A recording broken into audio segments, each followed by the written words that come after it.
Assalamualaikum warahmatullahi wabarakatuh. Shalom, Om Swastiastu, Namo Buddhaya, salam kebajikan bagi kita semua. Dewan juga yang terhormat, saya Muhammad Alfian Ramadhani selaku pembicara pertama yang akan bertanggung jawab dalam menyampaikan konteks perdebatan, definisi, latar belakang, dan urgensi adanya mosi perdebatan kali ini. Kemudian Siti Zahra selaku pembicara kedua dan Muhammad Zikri selaku pembicara ketiga.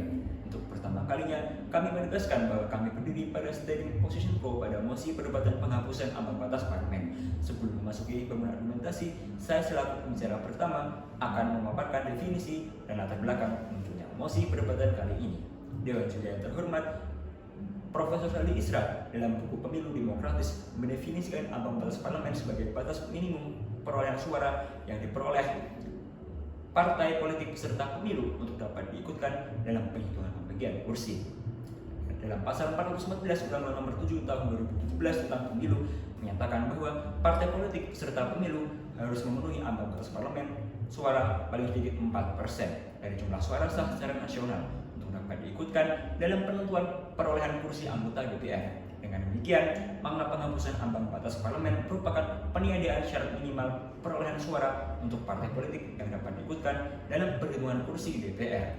Mosi ini dilatar belakangi oleh adanya putusan Mahkamah Konstitusi nomor 116 tahun 2023 yang menyatakan bahwa tidak ditemukan dasar metode dan argumen yang memadai dalam menentukan besaran persentase ambang batas parlemen. Serta Mahkamah menegaskan telah terjadi disproporsionalitas antara suara pemilih dengan jumlah partai politik di DPR.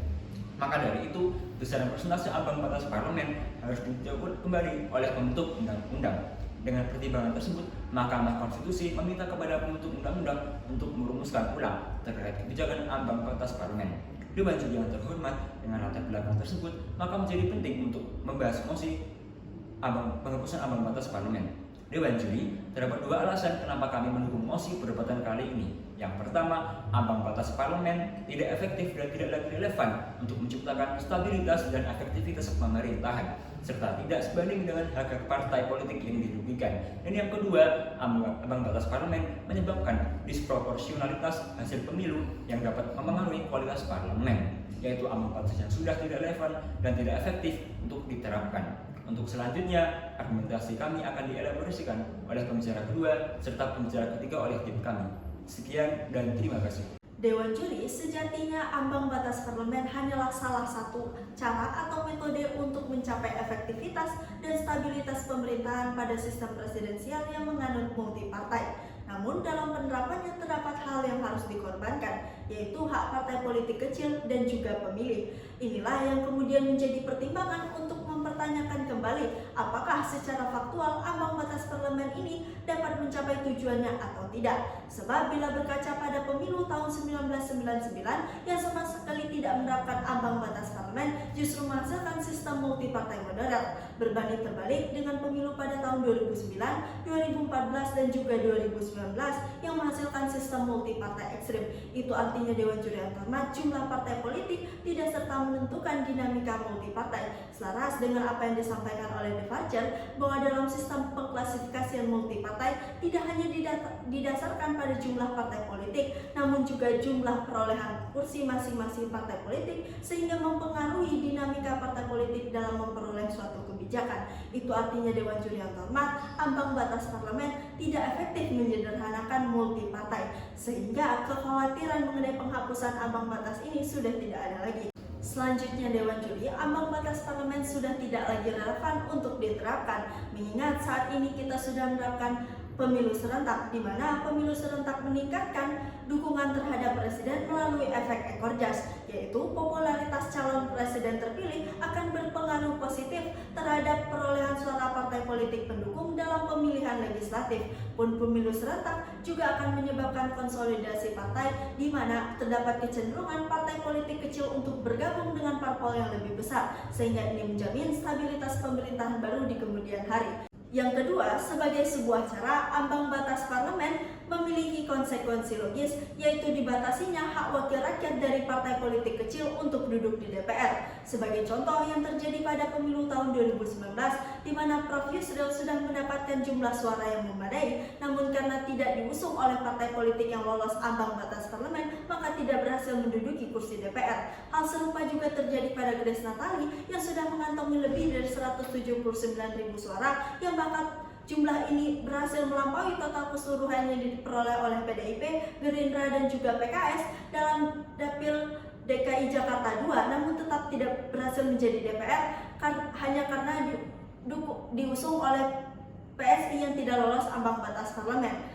Itu artinya Dewan Juri yang terhormat, ada hak politik yang direduksi dalam hal ini, yaitu hak suara pemilih tidak dapat terrepresentasikan dan juga hak dipilih caleg menjadi tercederai karena tidak dapat dikonversi menjadi kursi DPR. Padahal konstitusi menjamin secara jelas mengenai hak politik dalam pasal 28C ayat 2, pasal 28I ayat 1 dan ayat 5 Undang-Undang Dasar. Adapun fakta lain yang menjelaskan bahwasanya ambang batas parlemen ini sangat merugikan, yaitu dari banyaknya permohonan yang mengujikan pengaturan ini. Setidaknya ada 7 permohonan dengan total keseluruhan pemohon lebih dari 450 yang terdiri dari individu, partai politik, dan juga badan hukum privat. Sehingga Dewan Juri yang terhormat sekali lagi menghapus ambang batas parlemen adalah pilihan yang tepat. Sekian dan terima kasih. Dewan Juri yang terhormat melanjutkan bangunan argumentasi yang telah disampaikan oleh pembicara pertama dan kedua. Alasan selanjutnya, kenapa kami menyetujui musim perdebatan kali ini adalah karena ambang batas parlemen justru bertentangan dengan sistem pemilu proporsional yang dianut oleh Indonesia itu sendiri. Dewan Juri secara garis besar dalam konsep pemilu terdapat 2 sistem yang dianut, yakni sistem distrik dan proporsional. Dalam sistem distrik, wilayah negara dibagi ke dalam beberapa distrik pemilihan yang biasanya didasarkan atas jumlah penduduk, di mana setiap distrik akan diwakili oleh 1 orang. Sehingga kekurangan dari sistem ini adalah banyaknya suara pemilih yang terbuang. Sedangkan dalam sistem proporsional, proporsi kursi yang dimenangkan oleh sebuah partai politik dalam wilayah pemilihan akan berbanding seimbang dengan proporsi suara yang diperoleh partai tersebut. Indonesia sendiri menggunakan sistem proporsional dengan tujuan mengakomodir pluralitas di Indonesia. Sebagaimana penjelasan umum Undang-Undang Nomor 7 Tahun 2017 menyatakan pemilu anggota DPR, DPD, dan DPRD diselenggarakan dengan menjamin prinsip keterwakilan, yang artinya setiap warga negara Indonesia dijamin memiliki wakil yang duduk di lembaga perwakilan yang akan menyuarakan aspirasi rakyat di setiap tingkatan pemerintahan. Dengan sistem ini memungkinkan lebih banyak partai, terutama yang mewakili kepentingan minoritas atau daerah tertentu, untuk mendapatkan kursi di DPR.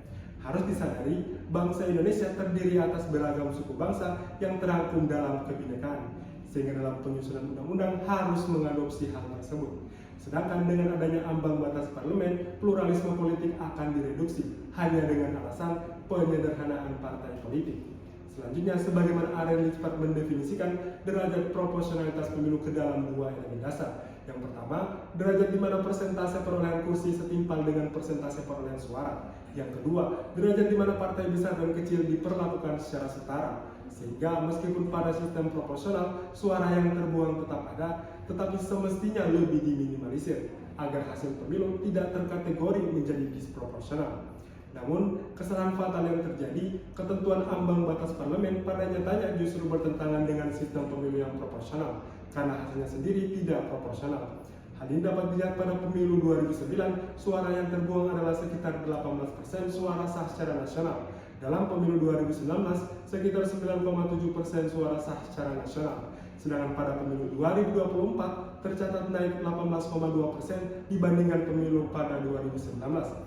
Fakta lain yang menunjukkan ambang batas parlemen ini menyebabkan disproporsionalitas pemilu adalah wakil yang telah memenuhi jumlah suara dalam 1 kursi DPR tetapi tidak dapat mendudukinya karena partai yang mengusung tidak memenuhi ambang batas parlemen. Akhirnya Dewan Juri yang terhormat, berdasarkan paparan argumentasi baik yang telah disampaikan oleh pembicara pertama, kedua, dan ketiga kami, dapat disimpulkan bahwa ambang batas parlemen sudah seharusnya dihapus dalam sistem pemilu di Indonesia. Karena yang pertama, sebagai sebuah cara, ambang batas parlemen ini tidak efektif dan tidak relevan lagi dalam penerapannya. Yang kedua, mereduksi hak politik dan nilai-nilai pluralisme politik yang ada di Indonesia. Yang ketiga, menyebabkan disproporsionalitas dalam pemilu dan justru bertentangan dengan sistem proporsional yang dianut oleh Indonesia. Sekian, terima kasih.